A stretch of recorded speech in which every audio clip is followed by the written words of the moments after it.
Hello WhatsApp guys, আসসালামু আলাইকুম। তো কেমন আছেন সবাই? আশা করি ভালো আছেন। আমিও ভালো আছি আলহামদুলিল্লাহ। তো আজকে নিয়ে আসলাম নতুন ব্লগের সুবর্ণচর উপজেলা ব্লগের এপিসোড নাম্বার 4। তো দেখতেই পারতেছেন এটা সোনাপুর রোড থেকে সুবর্ণচর উপজেলা যাওয়ার রোড। এটা মনে হচ্ছে আমাদের নোয়াখালীর রোড না, এটা হচ্ছে যেন স্বয়ং একটা ইতালিয়ান রোড। এই জায়গাটার যে ভিউ যতবার দেখি ততবারই প্রেমে পড়ে যায়। মনে হয় যে এই জায়গায় দাঁড়ায় সারা জীবন থেকেই যায়। দেখেন কি ভিউ আকাশের এবং প্রকৃতির ভিউ। এই ভিউ যেন শেষই হয় না মনোরঞ্জন পরিবেশের।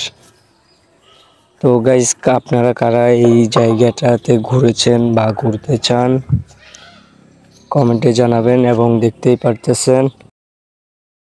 পারতেছেন বাংলাদেশ বিমান বাহিনী সুদ্রাম।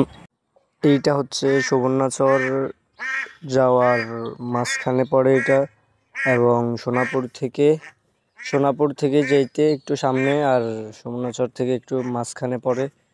এটাকে বলে বাংলাদেশ বিমান বাহিনীর এটা এই ক্যাম্প এখানে। তো গাইজ, আজকের ব্লগ এই পর্যন্তই। আসসালামু আলাইকুম।